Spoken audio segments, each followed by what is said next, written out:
अब स्टार्ट करते हैं बर्नौली थ्योरम के एप्लीकेशन, यानी कि बर्नौली थ्योरम का क्या क्या आप दैनिक जीवन में प्रयोग कर सकते हो। यानी कि अब देखिए सब प्रथम, यानी इसमें देखते हैं बेंचुरीमीटर। एक्चुअली कई एप्लीकेशन हैं जो हम दैनिक जीवन में उसका प्रयोग करते हैं, और बेंचुरीमीटर सबसे ज़्यादा उसमें पूछा जाता है। मैं सारे बताऊंगा, लेकिन पहले बेंचुरीमीटर समझ लेते हैं, क्योंकि ड्राइव करने के लिए इक्वेशंस आ जाती है एग्जाम में। तो देखिए, बेंचुरीमीटर एक ऐसी युक्ति है जो कि बर्नौली थ्योरम के पर वर्क करती है। ठीक है, इसमें होता क्या है, जिस नली का वेग ज्ञात करना होता है उस नली से बेंचुरीमीटर को जोड़ दिया जाता है। ठीक है, अब जोड़ तो दोगे आप, लेकिन पहले बेंचुरीमीटर के बारे में थोड़ा समझ लीजिए आप। ठीक है, अब इसमें क्या होता है, एक्स और वाई दो एक नली होती है, एक्स वाई। ठीक है, एक नली है पूरी। ठीक है, अब इसमें दो ट्यूब अलग से लगी हुई है। इसको मान लेते हैं हम एक्स वाई मान लो, ए और बी। ठीक है, ए और बी ट्यूब लगी। अब ये देखिए, बी पे जो ट्यूब लगी हुई है ये कैसा संकीर्ण है, कैसा संकीर्ण, यानी कि अंदर तक गया, संकीर्ण है। यानी कि जब संकीर्ण यहाँ पर है तो वेग कहाँ पर अधिक होगा, जब का वेग कहाँ होगा, B2 पे अधिक होगा। ठीक है, और ये संकीर्ण, ये क्या है, चौड़ाई ज़्यादा है इसकी, तो ये संकीर्ण कम है, तो यहाँ वेग क्या होगा, कम होगा। ठीक है, इतना समझ में आया। अब ये दो नलियाँ हैं आपकी। ठीक है, अब इन दोनों बिंदु पर अब एक कंसेप्ट बर्नौली थ्योरम कहता है, क्या कहता है, कि जहाँ वेग अधिक होगा वहाँ दाब कम होगा। याद रखिए, जहाँ वेग अधिक होगा वहाँ दाब कम होगा। तो वेग कहाँ पर है, आपको दिख रहा है कि जब भी संकीर्ण भाग से जल गुजरेगा तो वहाँ क्या होगा, दाब कम, वेग तेज अधिक होगा। तो ये वेग अधिक है, तो जहाँ वेग अधिक होगा वहाँ दाब कम होगा, क्यों, दाब निश्चित रूप से कम लगेगा जब वेग अधिक है।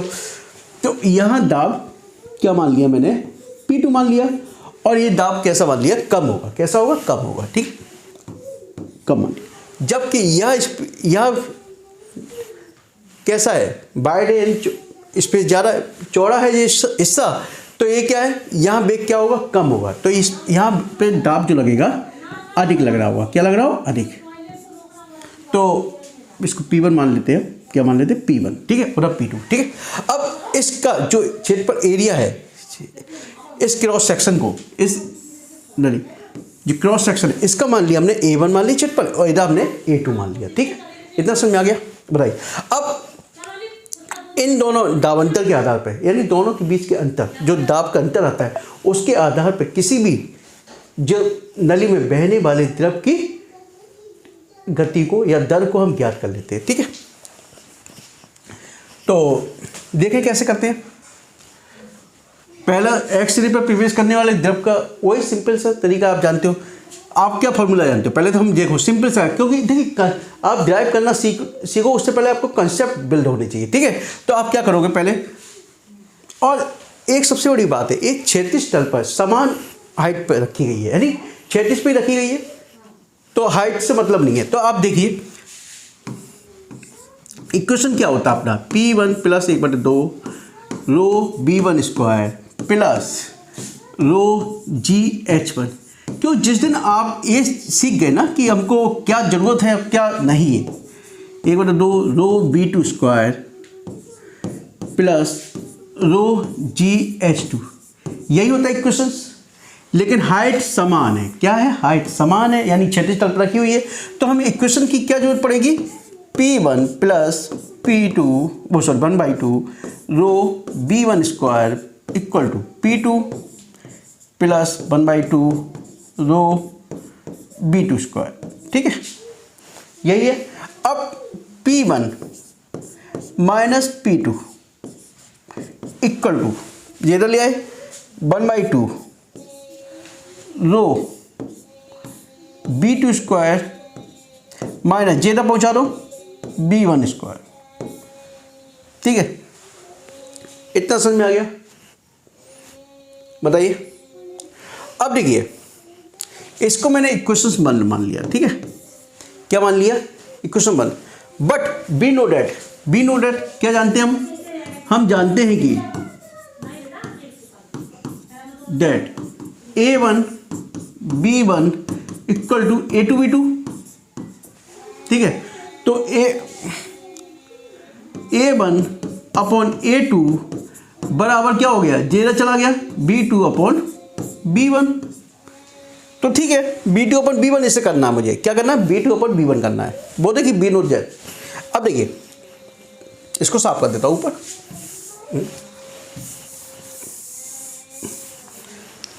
देखिए P1 minus P2 equal to 1/2 रो। अब B2 इधर से मैं कॉमन ले लेता हूँ, B1 स्क्वायर कॉमन ले लेता हूँ। क्या ले लेता हूँ कॉमन, B1 स्क्वायर कॉमन ले लिया मैंने, तो B2 square upon B1 square minus 1। ठीक है, B2 square upon B1 square minus 1, ये बच गया। ठीक है, अब देखिए 1/2 रो B1 स्क्वायर। अब B2 अपॉन B1 बराबर क्या है, A1 अपॉन A2। तो A1 का स्क्वायर अपॉन A2 का स्क्वायर माइनस 1। ठीक है, अब इसको थोड़ा साफ कर दूँ बेटा, साफ कर दूँ। चलिए मैं साफ कर देता हूँ। ठीक है, तो 1/2 rho B1 square A1 square upon minus A2 square, ऐसे लिया अपॉन A2 स्क्वायर। अब देखिए P1 माइनस P2, ठीक है, इसको मैं मान सकता हूँ दावत वाला क्या होता है, P बराबर क्या होता है, रो GH होता है। ठीक है, P1 equal to minus P rho GH, क्या मान लिया मैंने, रो GH होता है ना। P इससे वाले चैप्टर हमने स्टडी किया था, P बराबर क्या होता है, रो GH, यानी कि HDG भी बोल सकते हैं हम। तो we know that P1 minus P2 equal to P, तो P बराबर क्या हो गया, H रो G। ठीक है, मैं रख दिया। अब देखिए रो से रो कैंसिल कीजिए आप। ठीक है, 2GH हो गया, तो 2GH, एक काम करते हैं हम, B1 स्क्वायर बराबर क्या हो गया बेटा, जिधर 2GH और जे भी A2 चला जाएगा, A2 square upon A1 square minus A2 square. ठीक है बेटा, अब देखिए अब B1 बराबर क्या हो गया,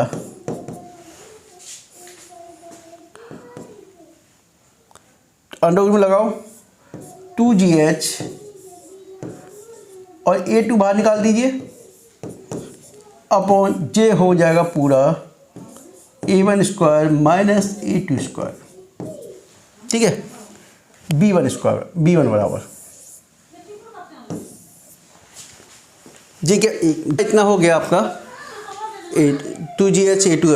अब देखिए आपको एक थोड़ा कंफ्यूज हो रहा होगा, H कहाँ से आया। ठीक है, अब एक्चुअली क्या है, आप जहाँ पे देखिए ये चौड़ा है तो पूरा यदि जो फ्लो होगा इसमें ऊपर तक पानी होगा, जल होगा, लेकिन यहाँ से इसकी अपेक्षा जो वाटर लेवल है इसका कम होगा यहाँ H हाइट तक, तो वही आपने H हाइट यहाँ पर इसकी हाइट है। ठीक है, अब यदि सपोज दैट यदि हमने मान लिया कि इसमें बहने वाले द्रव का आयतन Q है, क्या मान लिया, Q मान लिया, तो क्या करेंगे, Q बराबर क्या होता है, क्षेत्रफल इंटू दूरी। तो A1 B1, तो A1 तो है ही आपके पास, और B1 कितना हो गया A2, और अंडरवुड में जब पूरा आया वो सब उतार के रख दीजिए, A2 बाहर निकाल दीजिए और अंडरवुड में रखा है वो है आपका निकल के आ गया। ठीक है, अब देखिए आपको वैसे भी देख लीजिए, यहीं से देख लीजिए, A1 की वैल्यू मालूम हो, A2 की मालूम हो, H की हाइट मालूम हो, तो निश्चित रूप से आप बड़ी आसानी से किसी भी नली में बहने वाले जल का वेग ज्ञात कर लोगे। ठीक है, हो गया सिंपल सर। अब देखिए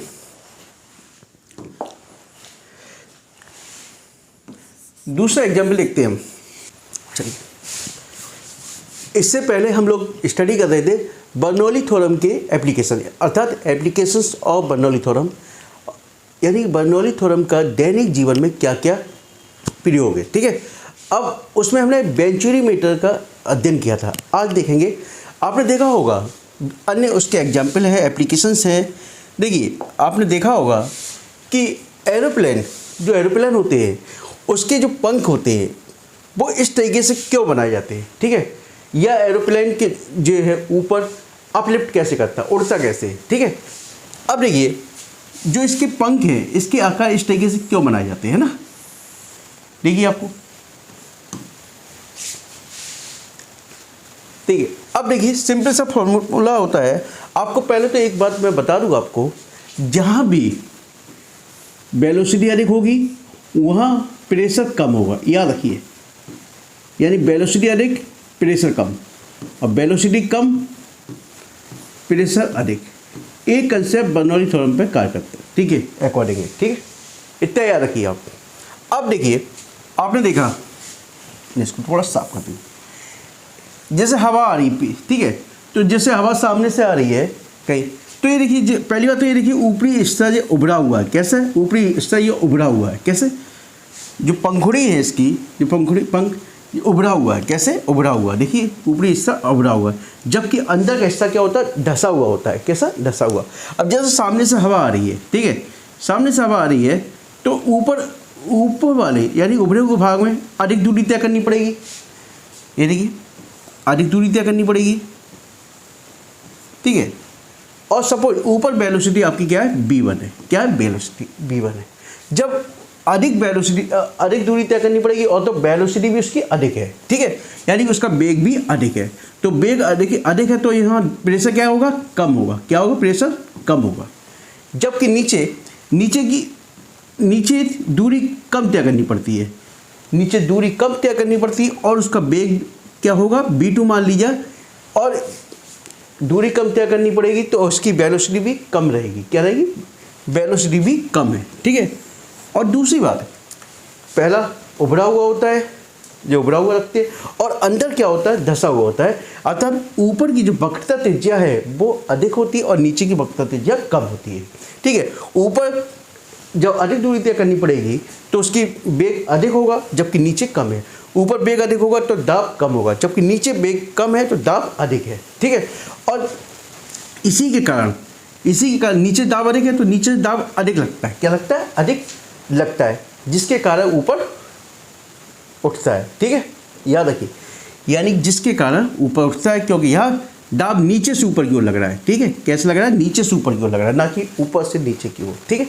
तो यही कारण है कि एरोप्लेन की जो पंखुड़ी है इस तरीके की बनाई जाती है, और जो हवा में क्यों उड़ता है, इसी कारण हुआ हवा में उड़ता है। यानी कि आपसे पूछा जाए एग्जाम्पल में कि बर्नौली यानी कि एरोप्लेन की पंखी है वो इस आकार की किस सिद्धांत के आधार पर बनाई जाती है, तो आप आराम से समझा दोगे, ठीक है। दूसरा, आपने देखा होगा दैनिक जीवन में हम लोग छतों पर कई बार टीन लगा देते, लोहे की टीनें लगा देते हैं, ठीक है, देखा होगा छतों पर लगी हुई लोहे की टीन। कई बार लेंटर डला नहीं होता है, और हम लोग, एक मिनट में घड़ी उतार देता हूँ मैं, जस्ट, तो लोहे की टीन लगा दी जाती है, लेकिन आंधी आती है तो कई बार लोहे की टीनें उड़ जाती है हवा में। इसका कारण क्या है, वही कारण, यानी जब आंधी आई, माना सपोज है जिन लोहे की टीन है, ठीक है, जब आंधी आई, क्या आई, आंधी आई तो ऊपर से लगने वाला, ऊपर से जो हवा आ रही है वो तेज आ रही है, कैसी आ रही है, ऊपर से हवा जो आ रही है वो तेज आ रही है। तो सपोज उसका वेग क्या है, v1 है, और हवा तेज आ रही है, तो अर्थात बहुत तेज़ी के साथ, तो यानी कि उसकी जो वेलोसिटी है, यानी कि स्पीड है वो तेज़ है, तो वेलोसिटी, तो ऊपर से जो दबाव होगा वो कम होगा, क्या होगा, ऊपर से दबाव होगा वो कम होगा, समझ में आया। जबकि नीचे से दबाव ज़्यादा लग रहा होगा, ठीक है, नीचे से दबाव ज़्यादा लग रहा होगा, जिसके कारण नीचे से ऊपर उठती है और हवा में उड़ जाती है, ठीक है, याद रखिए। यानी कि मकान पे जो छत पे टीन पड़ी होती हैं वो भी इसी सिद्धांत पर कार्य करती है, ठीक है। और देखते हैं, आपने देखा फुब्बारा है ना, देखिए फुब्बारा का एग्जाम्पल देख लेते हैं, बढ़िया एग्जाम्पल है।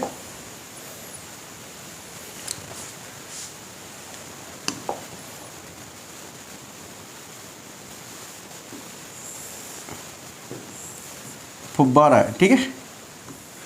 अब फुब्बारा में क्या देखा होगा आपने, कोई हल्की सी बॉल है, वो हमेशा ऊपर तैरती है, ऊपर यानी कि हवा में रुकी रहती है, तैरती रहती है, ठीक है। ऐसा क्यों, देखिए फुब्बारा तो यहाँ स्पीड तेजी, वेलोसिटी ज़्यादा तेज है, हवा नीचे से फुब्बारा आ रहा है तो स्पीड तेज है। क्या है? स्पीड तेज है। तो स्पीड यानी v1 मान लो, और तेज है तो इस पर जो दबाव लग रहा है कम लग रहा है, v जो लग रहा है कम लग रहा है, ठीक है। लेकिन आसपास क्या है, जब ये बाहर निकलने की कोशिश करती है, बाहर निकलने की कोशिश करती है, लेकिन आसपास दाब क्या है, स्पीड कम है, दाब ज़्यादा है। दाब क्या है? आसपास ज़्यादा है, ठीक है। यानी यहाँ इसके नीचे दाब कम और लेकिन आसपास दाब अधिक है। जब दाब आसपास अधिक है तो वो पीछे की अपनी पीछे की ओर ढकेलती है। तो इसी कारण ये क्या है, जो बॉल है अपनी, यानी कि यहाँ से बाहर निकल के नहीं जा पाती है, ठीक है। समझ में आया? अब देखिए दैनिक जीवन में कभी ट्रेन आ रही हो, ट्रेन के पास जैसे हम खड़े होते हैं तो ऐसा लगता है कि ट्रेन हमको खींच रही है। क्या कर रही है? खींच रही है। देखिए मैं एग्जाम्पल, आपको कई एग्जाम्पल बता रहा हूँ, इसलिए मैंने आपसे पहले वेंचुरीमीटर का बताया, उसके बाद एरोप्लेन का बताया, एरोप्लेन के बाद इसका बताया। अब दैनिक जीवन में आपने देखा ट्रेन हमको खींच रही है। ऐसा क्यों लगता है? ऐसा होता है कि जब ट्रेन और हमारे तेज़ी के साथ आती है, स्पीड के साथ आती है, और ट्रेन और हमारे बीच का जो दावंतर होता है, दाब का अंतर, वो कम हो जाता है। क्या हो जाता है? कम हो जाता है। और जबकि हमारे पीछे से एक दबाव, वायु का दबाव अंदर की बाहर की ओर लगा, बाहर से यानी कि पीछे से धक्का देते हैं, है ना, जिसके कारण हम किधर ट्रेन की तरफ या झुकते हुए प्रतीत होते हैं, या ट्रेन हमको खींचती हुई प्रतीत होती है, ठीक है। चलिए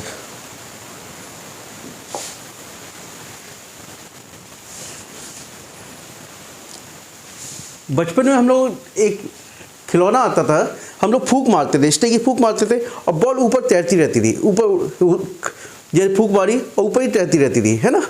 तो वह भी एक तरह से फुब्बारे जैसे एग्जाम्पल है। एक एग्जाम्पल बुनसन बर्नर का लेते हैं हम। क्या लेते हैं? बुनसन बर्नर, ठीक है। अब इसमें क्या होता है बेटा, ये एक तरह से देखिए नली है जिस पे क्या है, क्या निकल रही है? लौ निकल रही है, ठीक है। अब इसमें क्या होता है बेटा कि गैस तो प्रोवाइड कराई जा रही है, क्या जब आधार हो गया गैस, इसके भेजी जा रही है, लेकिन गैस के साथ साथ एक होल होता है इसमें, ईयर होल, ठीक है, जहाँ से इसको ईयर होल से ज्वलनशील गैस, यानी कि ज्वलनशील गैस प्रोवाइड कराई जाती है, जिससे आग लगती है ना, शील गैस प्रोवाइड कराई जाती है। और जब ये ज्वलनशील गैस यहाँ से जो गैस प्रोवाइड कराई जा रही है वायुमंडल से, उससे मिक्स होकर होती है और उसके बाद फिर यहाँ से लौ के रूप में बाहर निकलती है। अब जो सीधी अब यहाँ स्पीड यहाँ ईयर होल से प्रोवाइड कराई जाती है, यानी स्पीड काफ़ी तेज़ रखी जाती है। क्या रखी जाती है? काफ़ी तेज़ रखी जाती है, जिसके कारण यहाँ जो दाब होगा वो क्या रहेगा? कैसा रहेगा बेटा? स्पीड ज़्यादा है तो दाब कम रहेगा। क्या रहेगा? अंदर दाब कम रहता है, जिसके कारण वह सीधे क्या सी होती है? जलती हुई सीधे पहुंचेगी ऊपर, है ना। जस्ट देखिए क्रांतिक वेग, जिसको बोलते हैं इंग्लिश में बोलते हैं क्रिटिकल वेलोसिटी। आखिर क्रिटिकल वेलोसिटी क्या होती है? ठीक है, देखिए आप सभी छात्रों को मैं बता चुका हूँ धारारेखी, पहले धारारेखी प्रवाह क्या होता है। धारारेखी प्रवाह में क्या होता है, कोई भी द्रव यानी एक के सभी कण एक ही मार्ग से होकर गुजरते हैं, एक ही मार्ग से होकर गुजरते हैं। देखिए माना कोई द्रव पहले इस तरीके से फ्लो हो रहा है, पहले इसको साफ कर लेता हूँ, है ना।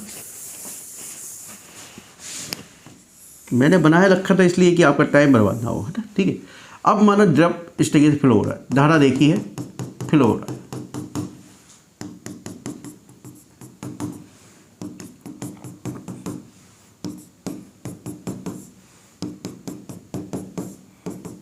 ठीक है, तो वह द्रव जब तक यानी धारा रेखी प्रवाह एक निश्चित मान के लिए ही फ्लो होगा। ठीक है, यानी जब तक द्रव का वेग एक निश्चित मान तक है तभी तक वह धारा रेखी रूप में फ्लो हो रहा है। लेकिन जैसे ही उसका मान एक निश्चित वेग के मान से अधिक हो जाता है, वैसे वह जो फ्लो है धारा रेखी की अपेक्षा वो कैसे हो जाएगा, टर्बुलेंट अर्थात विक्षोभ के रूप में होने लगेगा और उसकी आकृति बनेगी जिग जैग की आती, जैसे यो कभी यो, ठीक है, इस तरीके से कभी, अर्थात उसकी जो आकृति हो, फ्लो मूवमेंट होगा वो कैसा हो जाएगा, जिगजैग की भांति। कैसे? जिगजैग की भांति हो जाएगा। और तब इसको हम बोलते हैं विक्षोभ। ठीक है, क्या बोलते हैं? विक्षोभ। ठीक है, क्या बोलते थे? विक्षोभ बोलते। ठीक है, अब ये तो हो गया विक्षोभ। अब ये देखिए, जो इस प्रकार की करंट होंगी, जो धाराएं होंगी, उसको बोलते हैं भंवर धाराएं। भंवर धाराएं या भंवर धाराएं बोले या एडी करंट। Eddy current. ठीक है, अब क्रिटिकल वेलोसिटी को हम बी से रिप्रेजेंट करते हैं। बी सी क्रिटिकल वेलोसिटी अर्थात क्रांतिक वेग। बी सी बराबर होता है के ईटा अपॉन रो इंटू ए। ठीक है, रो तो द्रव का घनत्व हो गया, रो द्रव का घनत्व, ए जो आपकी नली है उसकी त्रिज्या, ए त्रिज्या हो गई, और ईटा आप जानते हो श्यानता गुणांक हो गया, और के क्या है? Reynold number. Reynold number.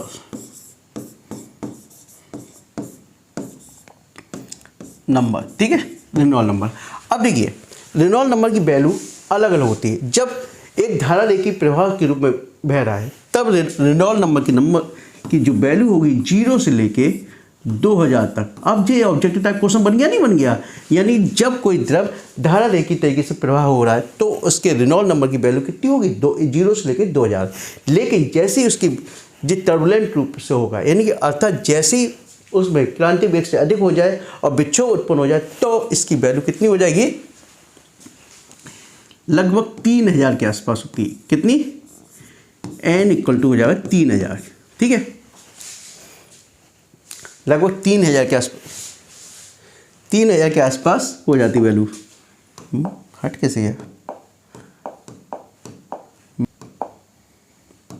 चलिए, कोई बटन दब गया होगा। ठीक है, तो इतना तो आप समझ गए ना।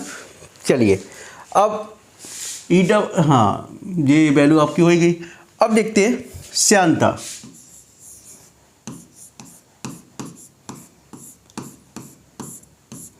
जिसको बोलते हैं विस्कोसिटी।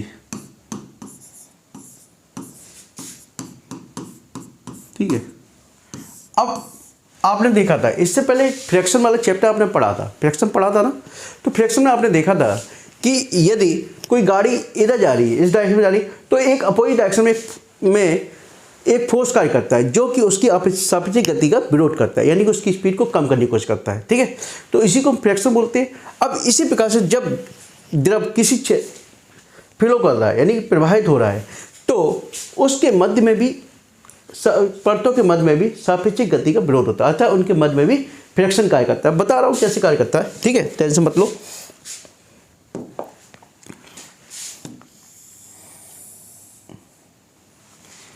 दे रहा है, चलिए ठीक है। माना कोई द्रव है, फ्लो हो रहा है, चलिए,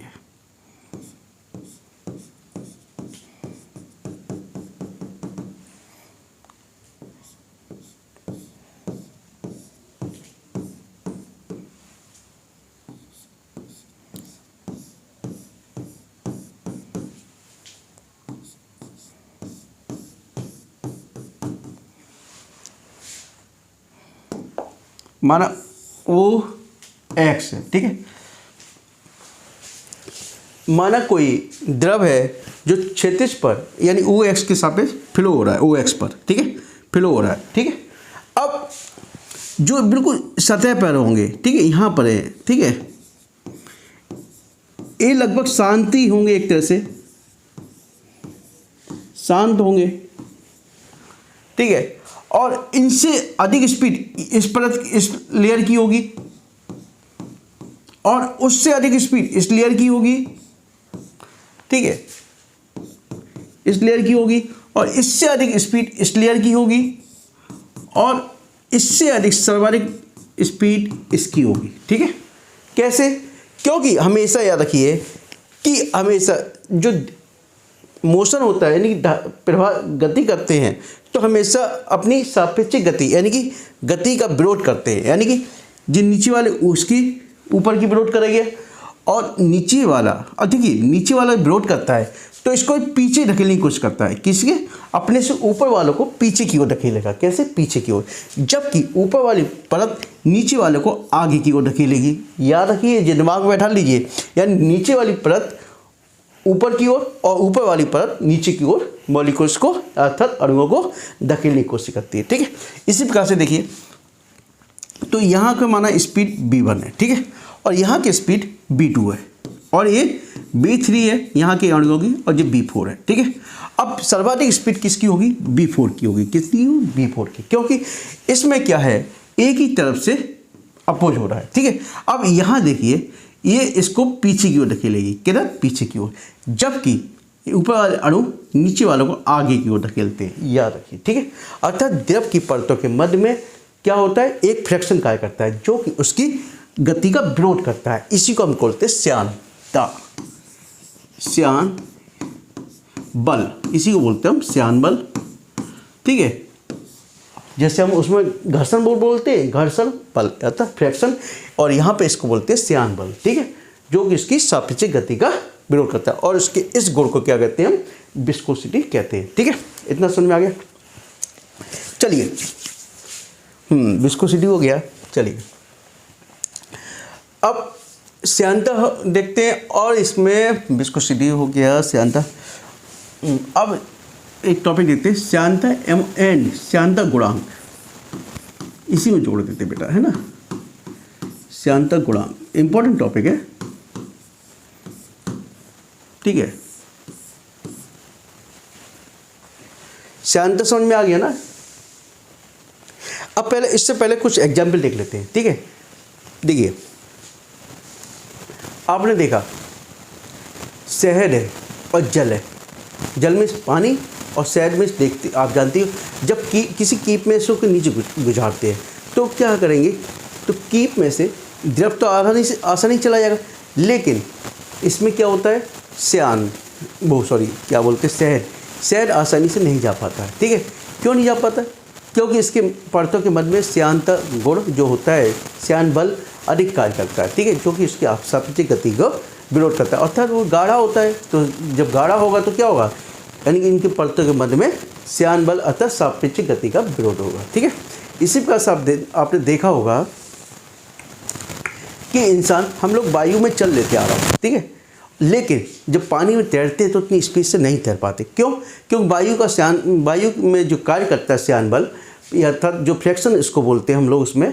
ठीक है, और इसमें जब लिक्विड की बात करें या एयर की बात करें तो श्यान बल बोलते हैं। ठीक है, तो क्या, तो इसमें विरोध, तो श्यान बल कम कार्य करता है ना, और जबकि लिक्विड में क्या करता है, अधिक कार्य करता है। ठीक है, जिसके कारण हमारी लिक्विड यानी जल में स्पीड कम रहती है, जबकि द्रव में एयर में अधिक रहती है। ठीक है, इसी प्रकार से आपने देखा बादल जो होते हैं तो ऊपर तैरते हुए नजर आते हैं, आकाश में तैरते हुए नजर आते हैं, लेकिन वही बादल जब नीचे आते हैं तो एयर में उनको फ्रिक्शन अधिक मिलता है। ठीक है, याद रखिए, नहीं ऊपर तैरते हुए आसानी से मिलते हैं, लेकिन नीचे जब आते हैं तो फिर उनके वायु के कण मिल जाते हैं, तो उसे फ्रिक्शन का कार्य करता है, फ्रिक्शन का सामना करना पड़ता है, अर्थात श्यान बल का सामना करना पड़ता है। ठीक है, तो ये तो इसके एग्जाम्पल थे। ठीक है, अब देखते हैं विस्कोसिटी एंड श्यानता गुणांक। ठीक है, चलिए इसको ही ऐसा बना रहने देते हैं।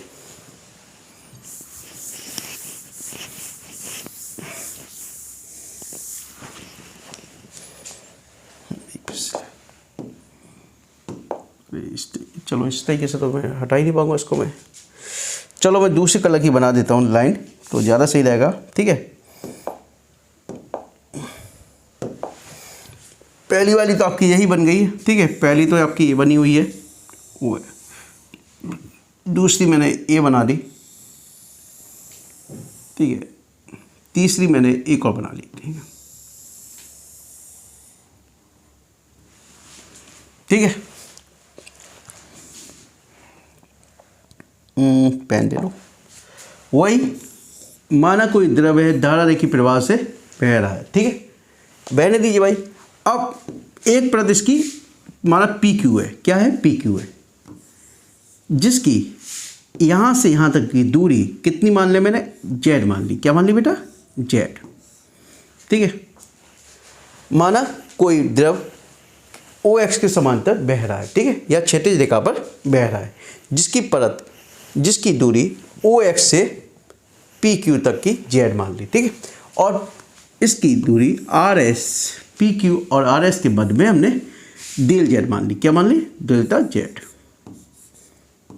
ठीक है, इतना आ गया। और सपोज ओ एक्स से पी तक के इनका बेग हमने मान लिया b1। ठीक है, और जबकि यहाँ से यहाँ तक के मैंने मान लिया डेल v। ठीक है, इतना समझ में आया। तो यहाँ से यहाँ तक की टोटल जो दूरी है, यहाँ से यहाँ तक की टोटल दूरी कितनी होगी बेटा, जेड प्लस डेल जेड। हो ही नहीं हो गई, यहाँ से यहाँ तक की थी।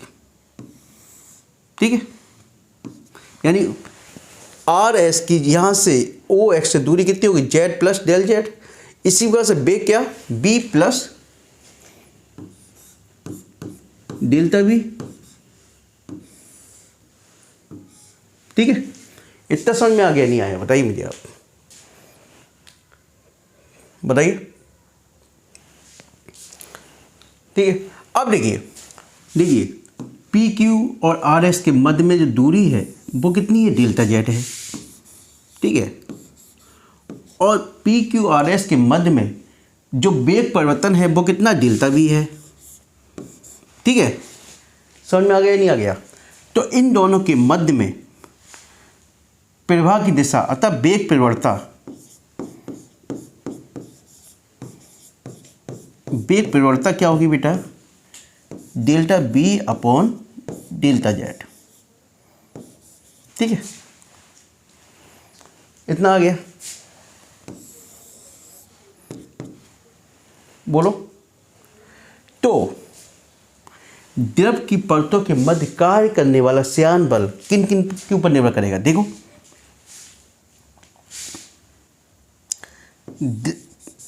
द्रव की परतों के मध्य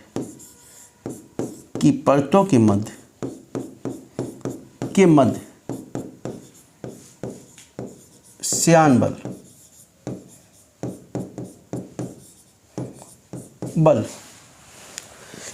किस किस के ऊपर निर्भर करेगा, ए प्रोपोर्शनल होगा द्रव की परतों के मध्य के क्षेत्रफल के। ठीक है, और द्रव की परतों की वेग परिवर्तन के।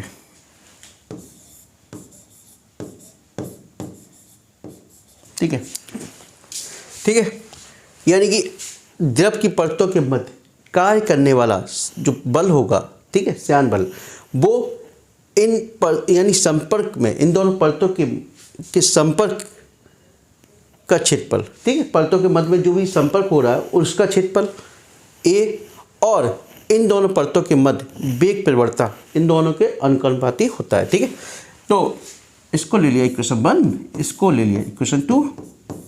तो इसको मैं यहाँ ले लूँ तो ए प्रोपोर्शनल बराबर क्या हो गया, A delta B upon delta Z. ठीक है, तो ए प्रोपोर्शनल से इसको साफ कर दे रहा हूँ। ए बराबर क्या हो गया, eta A delta B upon delta Z. ठीक है, अब इसको चाहो प्लस माइनस लिख सकते हो। ठीक है, ईटा बराबर क्या हो गया, F upon A delta Z upon delta B. ठीक है, इतना समझ में आ गया। अब चाहो तो इसका वो निकाल लीजिए आप, डायमेंशन। जस्ट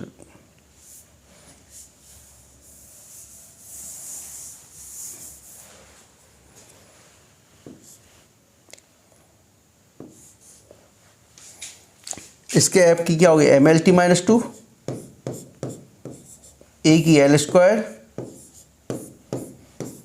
डेल्टा जेड की एल मान लो दूरी, और डेल्टा बी की एल टी माइनस 1। ऊपर कैंसिल करो से, एम एल से एल गई, L-2 L-1। देखिए जो एक बची L बचा, ठीक है, जो L2 है इधर एक है, ठीक है, तो एक L प्लस की जे बची, L देखिए L और एक जे, दो हो गई, जो 2 से तो कैंसिल हो गई, तो एक बची, तो एक प्लस की जो ऊपर जाएगी प्लस की हो जाएगी, ठीक है। T-2 है तो जे T इधर है तो T-1, तो क्या हो गया MLT-1, क्या हो गया बेटा MLT-1, ठीक है, ML स्क्वायर, ठीक है, वो ML, एक मिनट सॉरी, ML स्क्वायर, ठीक है, सो स्क्वायर जी L ऊपर जाएगी माइनस की बनाएगी, माइनस के 1 और जी ML-1, तो ML-1 T-1 इसके क्या आ गई, क्या आ गई इसकी डायमेंशन, चाहे और इसकी यूनिट निकालनी तो M क्या होता है किलोग्राम इस पर मीटर और पर सेकेंड, ठीक है, ठीक है, मीटर इंटू सेकेंड, ठीक है, kilogram upon metre into second, ये आपकी यूनिट हो गई, आपकी इसी से निकल जाती है ना आपकी यूनिट, ठीक है। नेक्स्ट देखते तो आपकी डायमेंशन हो गई ML-1 T-1, ठीक है। अब देखिए जो डेफिनेशन बताने को रह गई थी कि डेफिनेशन क्या होती है श्यानता गुणांक की, ठीक है। अब देखिए इसको लिख लिया, इसको मैं साफ कर लेता हूँ, ईटा बराबर F/A ऐसी बना लें दिया, ठीक है, F/A, और जे क्या था delta B upon delta Z, ठीक है। अब delta B upon delta Z क्या है, वेग परिवर्तता, और E क्या है द्रव की दो परतों के मध्य का क्षेत्रफल A, ठीक है, इतना समझ में आ गया। अब यदि क्षेत्रफल को A मान लूं और delta B upon delta Z को 1 मान, तो ईटा बराबर क्या हो गया F, यानी कि किसी भी द्रव के श्यानता गुणांक उस द्रव की एकांक लंबाई के, यानी सॉरी एकांक क्षेत्रफल, एकांक क्षेत्रफल हमने क्या माना 1 माना, एकांक क्षेत्रफल की परतों के मध्य बहने वाले द्रव पर लगने वाले श्यान बल के बराबर होता है, किसके बराबर, श्यान बल के बराबर होता है, जबकि उसकी वेग परिवर्तता क्या हो, एकांक हो, ठीक है। तो क्या डेफिनेशन है, किसी भी द्रव का श्यानता गुणांक उस द्रव यानी दो परतों के मध्य द्रव एकांक क्षेत्रफल की दो परतों के मध्य बहने वाले, एकांक क्षेत्रफल मान लिया, दो परतों के मध्य बहने वाले द्रव पर लगने वाले श्यान बल के बराबर होती है, जबकि उसकी वेग परिवर्तता क्या हो, एकांक हो। बाकी डायमेंशन मैंने आपको बता दी थी, ठीक है। एक्चुअली क्या था, नाइट ज़्यादा हो रही थी कल, तो मैंने वीडियो बीच में बंद कर दिया था। चलिए ठीक है, अब देखिए स्टोक्स लॉ,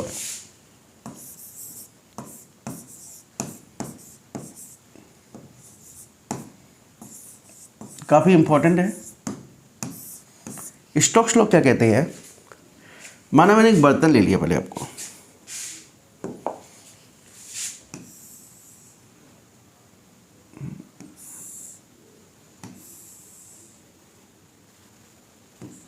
ठीक है। अब स्टोक्स लॉ में माना एक बर्तन है, इसमें द्रव भरा हुआ है,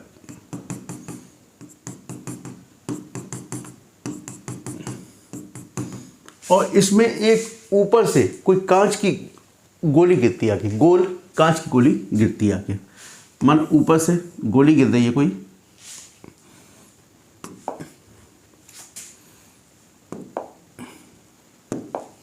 ये कांच की गोली है, इसमें गिरी आगे, ठीक है। अब तो द्रव पर दो भार कार्य करते, दो बल कार्य करते हैं, कौन से, द्रव पर दो बल कार्य करेंगे,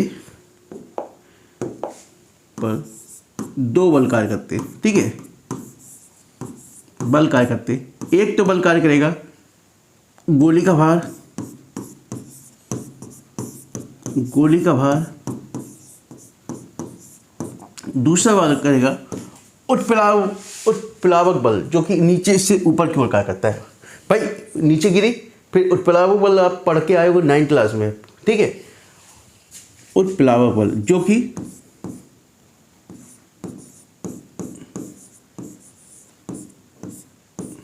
उत्प्लावक बल, ठीक है, दो बल कार्य करते हैं। अब देखिए गोली का भार क्या होगा, mg होगा, ठीक है। अब मान लिया आपने गोली का जो घनत्व है, मैंने माना गोली का घनत्व क्या है, रो है, गोली का घनत्व रो और आयतन v है, लिख लो। माना गोली का घनत्व रो और आयतन v है, तो गोली का भार क्या हो जाएगा, आयतन इंटू घनत्व b इंटू रो और g, ठीक है। उत्प्लावक बल क्या हो जाएगा बेटा, जल का घनत्व, यानी द्रव पे दो बल लग रहे हैं, एक उत्प्लावक बल और दूसरा गोली का भार, ठीक है।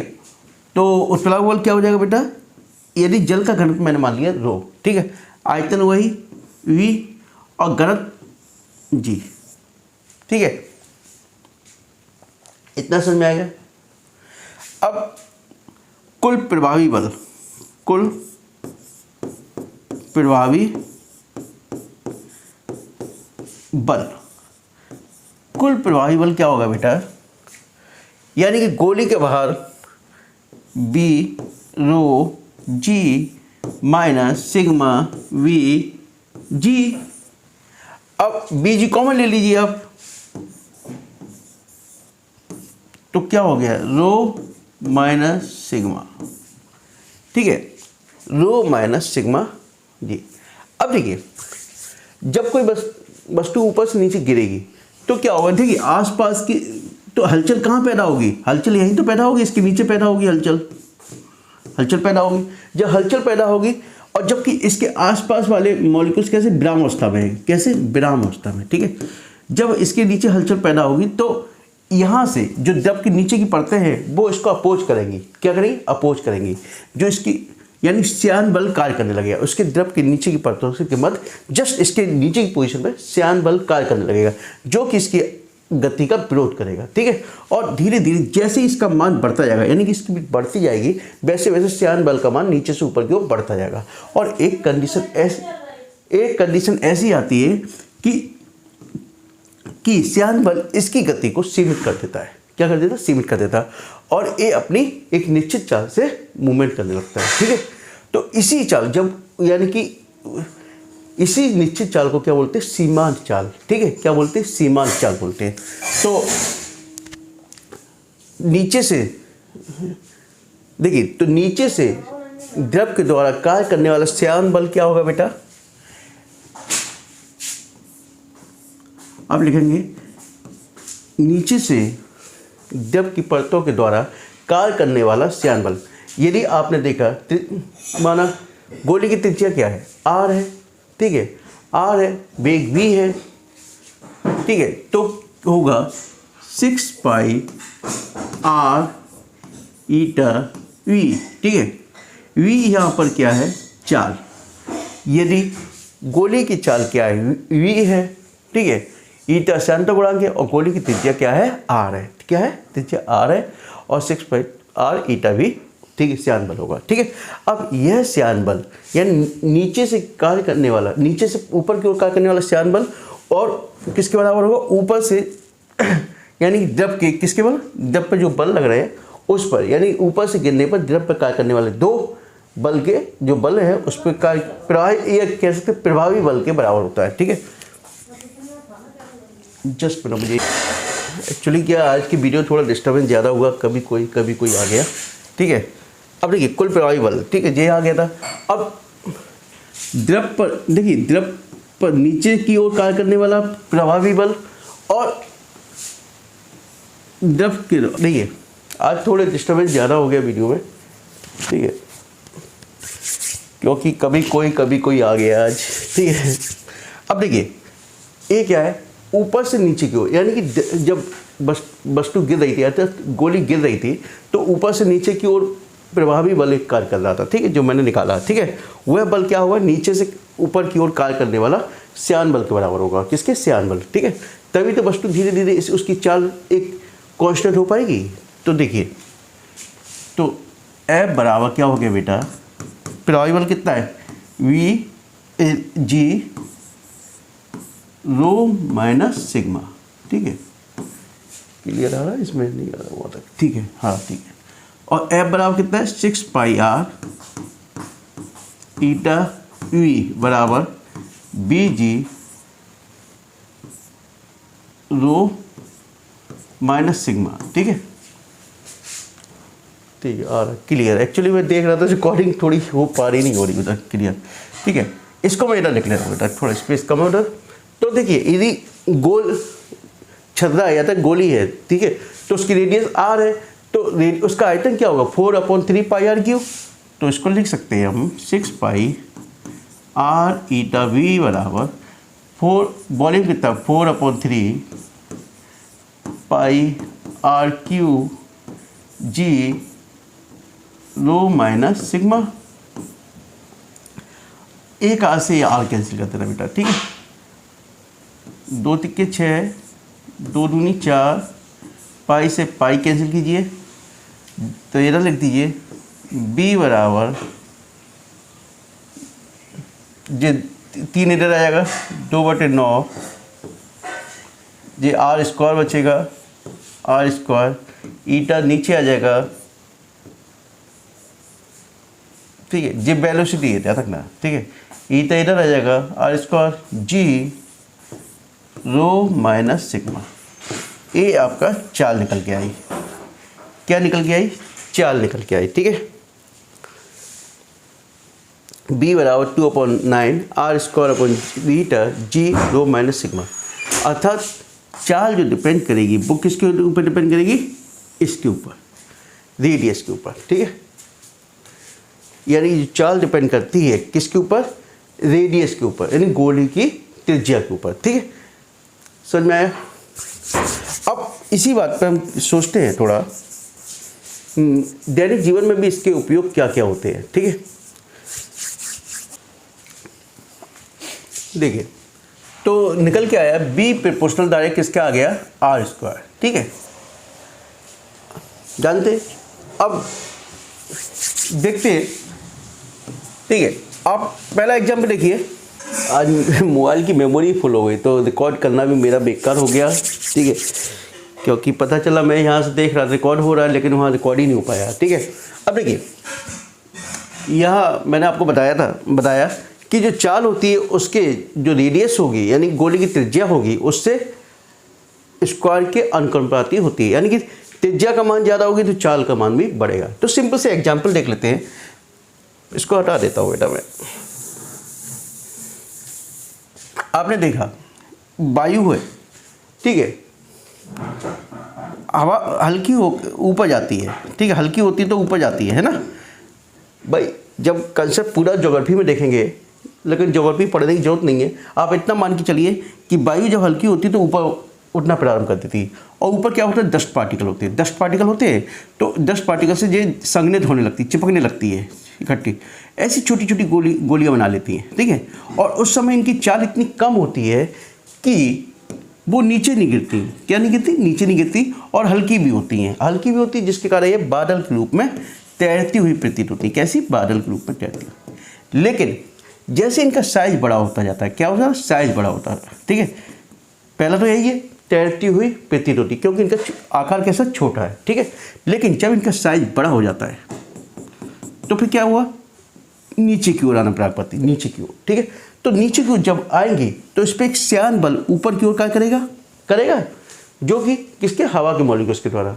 एक मिनट, रिकॉर्ड हो रहा है, नहीं हो रहा है आज मुझे कई बार देखना पड़ा, रिकॉर्ड हो रहा है नहीं हो रहा। चलिए, जो विरोध करेगा, लेकिन फिर भी धीरे धीरे आगे आएगा, और अंत में एक कंडीशन ऐसी आएगी जो श्यान बल गुरुत्वाकर्षण बल के बराबर आ गया। कैसे, गुरुत्वाकर्षण बल के बराबर हो जाएगा। ठीक है, अच्छा भाई श्यान बल तो लग रहा है, लेकिन तब भी वो नीचे आ रही, तो अंत में एक कंडीशन आएगी, श्यान बल क्या होगा, गुरुत्वाकर्षण बल के बराबर हो जाएगा, और वह गुरुत्वाकर्षण बल के अंतर्गत ही नीचे गिरेगी। ठीक है, याद रखिए, छोटी बूंद होती है उनकी चाल कम होती, क्या होती, कम होती है, जबकि बड़ी बूंद होती है वो उनकी चाल अधिक होती है। ठीक, याद रखिए नीचे गिरती हैं, छोटी बूंद होती हैं उनकी चाल कम होती है, जबकि बड़ी बूंद होती है उनकी चाल अधिक होती है। ठीक है, और तेजी के साथ नीचे गिरती हैं। समझ आया? ये आपने दैनिक जीवन में स्टोक्स लॉ के एग्जाम्पल है। ठीक है, चलिए 8 चैप्टर्स लगभग खत्म, एक टॉपिक छोटा सा रह गया है, उसको मैं नेक्स्ट वीडियो में लूँगा। ठीक है, चलिए। और इसके अतिरिक्त जो स्टूडेंट पहली बार मेरे चैनल को देख रहे हैं, कृपया चैनल को सब्सक्राइब कीजिए और दोस्तों के मध्य में शेयर कीजिए। Okay, thank you. अब एक यूनिट आपकी रह जाएगी, यूनिट 6, वो भी 1 या 2 दिन में मैं कवर करूँगा। ठीक है।